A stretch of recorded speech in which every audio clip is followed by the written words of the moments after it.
Hope you understood what is this 5 major categories of learning. Now we will go to the next one, that is Gagne's hierarchy of learning. This hierarchy of learning is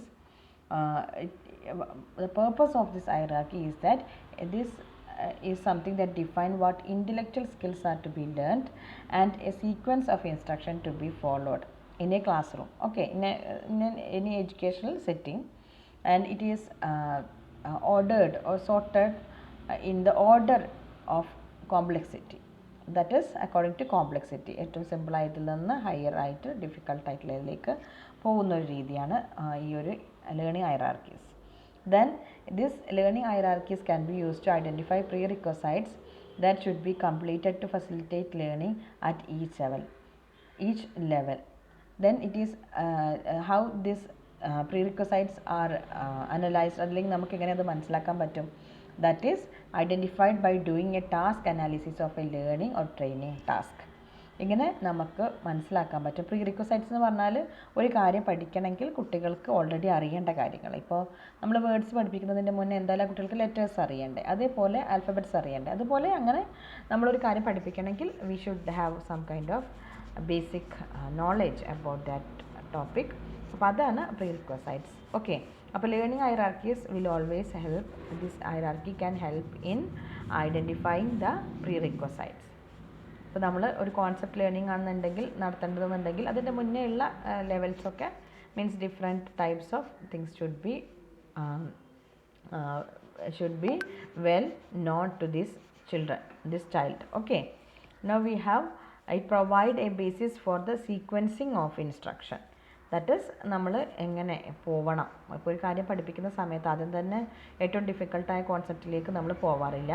V sequence or we put in order, sort out the instructions from easy to difficult. ഏത് കാര്യം ഏത് ഏജിൽ പഠിക്കുകയാണെങ്കിലും അങ്ങനെയല്ലേ, നമ്മൾ we just sequence the instruction.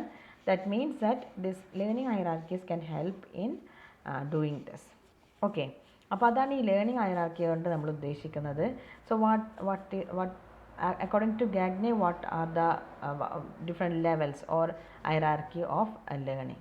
Okay, that is signal learning, stimulus response learning, verb chaining, then verbal association, discriminating learning, concept learning, rule learning, problem solving. ഇതാണ് ഇതിൻ്റെ ഒരു ലെവൽ. That is from lower to higher. That is we have signal learning. ഇപ്പോൾ signal learning എന്ന് പറഞ്ഞാൽ just conditioning ആണ്. ഒരു signal കൊടുക്കുമ്പോൾ അതിനോട് റിയാക്റ്റ് ചെയ്യുന്ന, അല്ലെങ്കിൽ എന്താ പറയുക, ആ ഒരു അത്രയും ബേസിക് ആയിട്ടുള്ളൊരു ഇതാണ് അത് വരുന്നത്. Then we have stimulus response. Okay, then chaining. അപ്പോൾ സ്റ്റിമുലസ് റെസ്പോൺസ് കഴിഞ്ഞ് കഴിഞ്ഞാൽ നമുക്ക് ചെയിനിങ്ങിലേക്കാണ് പോകുന്നത്. ഒരു സ്റ്റിമുലസിനോട് ഒരു പ്രത്യേക റെസ്പോൺസ് നമ്മൾ എലിസിറ്റ് ചെയ്യുന്നതാണ് സ്റ്റിമുലസ് റെസ്പോൺസ് എന്ന് പറയുന്നത്. ചെയിനിങ് മീൻസ് നമ്മളെങ്ങനെയാണ് നമ്മൾ കണക്ട് ചെയ്ത് കാര്യങ്ങൾ പഠിക്കുന്നതും കപ്പാസിറ്റി വരുന്നതാണ് ചെയിനിങ് എന്ന് പറയുന്നത്. അതൊക്കെ ബേസിക് ആയിട്ടുള്ളതാണ്. That is signal learning is A basic one, then stimulus response, then higher level is chaining. Okay, ഒരു സീക്വൻസ് ആയിട്ടുള്ള ആക്ഷൻസോ അതല്ലെങ്കിൽ കാര്യങ്ങളോ ചെയ്യാനുള്ള ഒരു capacity. Then we have verbal association. അപ്പോൾ ഇത് മൂന്നും കഴിഞ്ഞ് കഴിഞ്ഞാൽ പിന്നെ ഉള്ളത് വേർബൽ അസോസിയേഷനാണ്. മീൻസ് നമുക്ക് വേർഡ്സ്, ലെറ്റേഴ്സ് അങ്ങനെയുള്ള കാര്യങ്ങളൊക്കെ യൂസ് ചെയ്തുകൊണ്ട്, സിമ്പിൾസ് യൂസ് ചെയ്തുകൊണ്ട് നമുക്ക് കാര്യങ്ങൾ മനസ്സിലാക്കാൻ. ഇപ്പോൾ 6 എന്ന് പറയുമ്പോൾ എന്താണ്, 6 നമ്പർ 1 2 3 4 5 6 എണ്ണമാണ് എന്നുള്ളത് മനസ്സിലാക്കാൻ, അങ്ങനെയൊക്കെയുള്ളൊരു വേർബൽ അസോസിയേഷൻ. ഇപ്പോൾ നമ്മൾ ഒരു കാര്യം, ഇപ്പോൾ സ്കൈ എന്ന് പറയുമ്പോൾ എന്താണ് ആ കോൺസെപ്റ്റ്, ആ ഒരു സംഭവം വേർബൽ അസോസിയേഷൻ നടത്താനുള്ളൊരു കപ്പാസിറ്റി ബേസിക് ആയിട്ടുള്ളത്.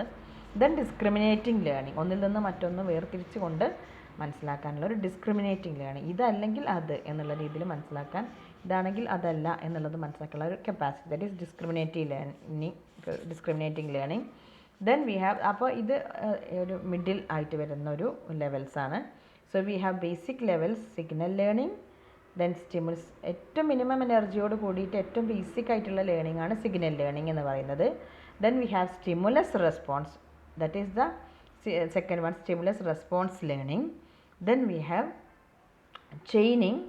Okay, chaining, we have this chaining learning, that is the next one. അപ്പോൾ അത് കഴിഞ്ഞ് കഴിഞ്ഞാൽ പിന്നെ ഒന്ന് ഹയർ ലെവലിലേക്ക് പോകുന്നു. Verbal association, discrimination learning. So that is the thing. Then we have കുറച്ചുകൂടി ഇൻ്റലക്ച്വലി കുറച്ചുകൂടി ഹയർ ആയിട്ട്, ഇതൊക്കെ ഇൻ്റലക്ച്വൽ സ്കിൽസിനെ നമ്മൾ ഇൻ്റലക്ച്വൽ സ്കിൽസ് ഹയറാർക്കിയിൽ പറഞ്ഞല്ലോ, അതിൽ ഇൻ്റലക്ച്വലായിട്ട് വരുന്ന കാര്യങ്ങൾ വീണ്ടും ഒരു സോർട്ട് ചെയ്തതാണ്. That is concept learning. ഇപ്പോൾ ഒരു കോൺസെപ്റ്റ് പഠിക്കുന്നത്, കോൺസെപ്റ്റ് കുട്ടികൾക്ക് മനസ്സിലാവുന്നത്, that is that level concept learning. Then we have rule learning. ഇപ്പോൾ ഒരു കാര്യം ഇങ്ങനെ ചെയ്യുമ്പോൾ അങ്ങനെ അതിനോട് റിലേറ്റഡ് ആയിട്ടുള്ള റൂൾസിനെ പഠിക്കാനുള്ള കപ്പാസിറ്റി വരുന്ന rule learning. Then problem solving. ഇതെല്ലാം ചെയ്തുകൊണ്ട് നമുക്കൊരു പ്രോബ്ലത്തെ സോൾവ് ചെയ്യാൻ, ഇപ്പോൾ ഒരു കാര്യത്തെ ഫിക്സ് ചെയ്യാനോ അതല്ലെങ്കിൽ ഒരു പ്രോബ്ലം സോൾവ് ചെയ്യാനോ ഒരു ഇഷ്യൂവിനെ ഫേസ് ചെയ്യാനോ കഴിയുന്നത് problem solve. That is A higher level in Gagne's hierarchy of learning. Okay, so we have signal learning, stimulus response learning, chaining, verbal association, discrimination learning, concept learning, rule learning, problem solving. അപ്പോൾ ഇത് വളരെ important ആണ്. ഈ order ഇങ്ങനെ തന്നെ പഠിച്ചു പോകണം, കാരണം ഇടയിൽ നിന്നൊക്കെ ചോദിക്കാറുണ്ട്. Okay, so signal learning, stimulus response learning, chaining. Then we have verbal association, discrimination learning, then concept learning, then rule learning, problem solving. അപ്പോൾ പ്രോബ്ലം സോൾവിങ് ഏറ്റവും ടോപ്പിൽ വരുന്നതാണ്. അതിൽ നേരെ താഴെയാണ് റൂൾ ഒക്കെ ലേൺ ചെയ്യുന്നത്, റൂൾ ലേണിംഗ് എന്ന് പറയുന്നത്. ദെൻ കോൺസെപ്റ്റ് ലേണിംഗ് അതിനേക്കാൾ കുറച്ചുകൂടി മെൻറ്റൽ എഫേർട്ട് കുറഞ്ഞ ഒരു സംഭവമാണ്. ഡിസ്ക്രിമിനേഷൻ ലേണിംഗ് അതിൻ്റെ താഴെ, വെർബൽ അസോസിയേഷൻ അതിൻ്റെ താഴെ, ചെയിനിങ് അതിൻ്റെ താഴെ, stimulus response again, then signal learning. The basic one is signal learning, and the highest of this learning is problem solving. Okay, അപ്പോൾ അത് നമ്മൾ പല രീതിയിൽ ഇപ്പോൾ നമ്മൾ അതാണ് നമ്മൾ ഓൾറെഡി പറഞ്ഞത്. എങ്ങനെയാണ് ദാറ്റ് ഈസ് ലേണിംഗ് ഹൈറാർക്കീസ് ശരിക്കും നമ്മളെ ഹെൽപ്പ് ചെയ്യുന്നുണ്ട്. എന്തിന്? What intellectual skills are to be learned and sequence of instruction to be followed എന്നുള്ളത്. അതുപോലെ it is according to the complexity എന്ന് പറയുന്നത്. അതുപോലെ what are the prerequisite that are needed before implementing a special any particular area. Okay, ഒരു കുട്ടിക്ക് കൊടുക്കുന്നതിന് മുന്നേ ആ കുട്ടിയുടെ ഒരു കാര്യങ്ങൾ വന്നിട്ടുണ്ടോ എന്നുള്ളത്, അത് പഠിച്ചിട്ടുണ്ടോ എന്നുള്ളത് നോക്കുക. Okay, these are the facts related to the hierarchy of learning, Gagne's hierarchy. I hope you understood. ഇതിന് തന്നെ എന്താണ് നമുക്ക് വേണ്ടത്?